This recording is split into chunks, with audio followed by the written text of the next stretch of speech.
Officials in Florida are scrambling to avoid an environmental disaster amid fears over possible flooding of contaminated water in the Tampa Bay area.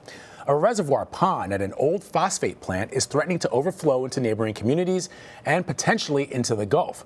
Hundreds of homes have been forced to evacuate as officials try to prevent millions of gallons of wastewater from spilling into nearby areas. Janet Shamlian is following the latest in Palmetto, Florida, just south of Tampa. Millions of gallons of wastewater for days have been released into Florida waterways, including Tampa Bay, to relieve stress on the pond's retaining walls in a desperate effort to avoid an environmental disaster. What we're looking at now is trying to prevent and respond to, if need be, a real catastrophic flood situation. Officials say the pond at an old fertilizer manufacturing plant holds 480 million gallons of polluted water, a mix of salt water, storm runoff, and acidic water containing phosphorus and nitrogen. Florida Governor Ron DeSantis denied reports it's radioactive. The water meets water quality standards for marine waters, with the exception primarily of the phosphorus and the nitrogen. The Piney Point phosphate plant closed 20 years ago. There's been growing concern about both the water and the deteriorating infrastructure holding it. A top state regulator called it one of the biggest environmental threats in Florida history in a 2003 story in the St. Petersburg Times. The paper reporting state officials fear the waste will spill into Tampa Bay, killing millions of fish and destroying plant life for miles. Even without flooding, the controlled flow is pumping potentially dangerous water into the bay. Ed Sherwood, who runs a local estuary program, is worried about the impact. For the past 20 years, we've been trying to get attention to final closure for this facility. I think this just raises the bar. Sherwood says the nitrogen and phosphorus concentrations could fuel more algae blooms, which can kill off fish and other wildlife. The people that work and live in Tampa Bay have done a lot and made a lot of investments to get the bay back in a healthy condition as we see it today. It wasn't always like this. So when these events happen, it's almost an insult to that community. Authorities say they will work to close this plant permanently. The bigger issue, they say, is that there are dozens of similar plants, crumbling, aging infrastructure all over the state. Janet Shamlian, CBS News, Palmetto, Florida. All right, for more on this, let's bring in Thi-Lan Nguyen. She's a reporter covering this story with our Tampa Bay station, WTSP, and she's joining us now from Palmetto, Florida. So explain to our viewers what the latest on efforts to prevent a breach at the reservoir. Is there still a severe flood threat in the area? So right now there is a flood threat in the area as long as there is water in that reservoir. So crews are bringing in extra pumps. The Florida Division of Emergency Management is bringing in 20 extra pumps, 10 vacuum trucks, and they're trying to get as much of that water out as possible.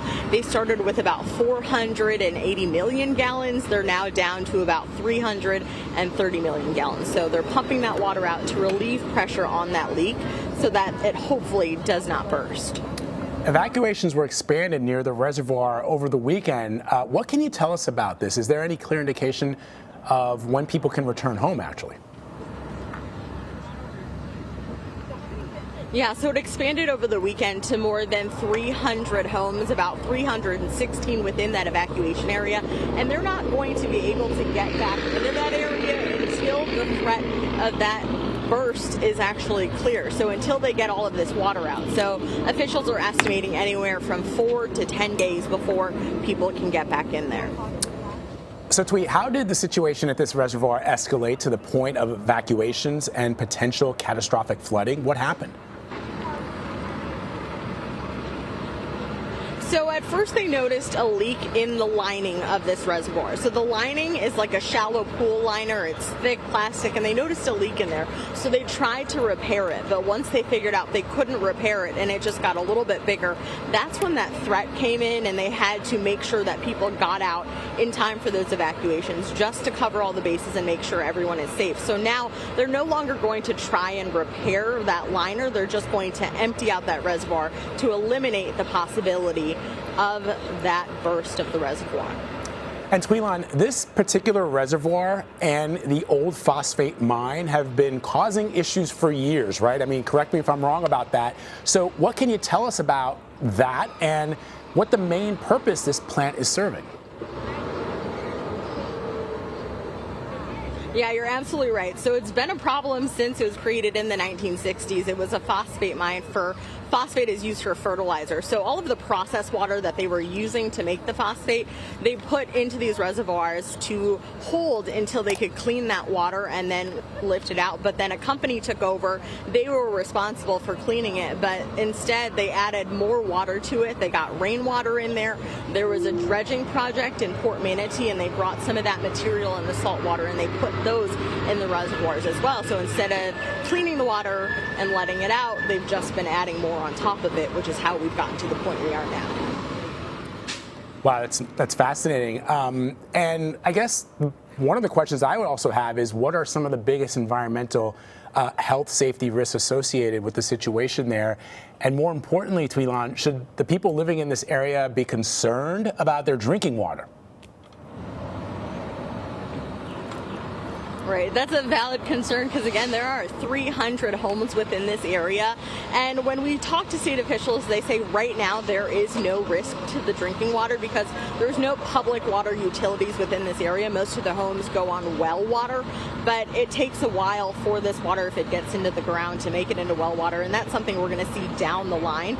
But what we are going to be dealing with more immediately is the water that's being let out into Tampa Bay and our nearby waterways, because that's nutrient-rich water, which doesn't sound bad right away, but it actually is, because it's got a lot of phosphorus and nitrogen, which are important for plant growth, plant life, but that will sustain algae. And a couple years ago we had red tide, which is really devastating for all the plant life and the marine life, which in turn impacts tourism, because visiting the water and heading out on it is so important here in Tampa Bay. Really, really interesting. Tweelan Nguyen, thank you very much for your reporting. Really interesting. Thank you.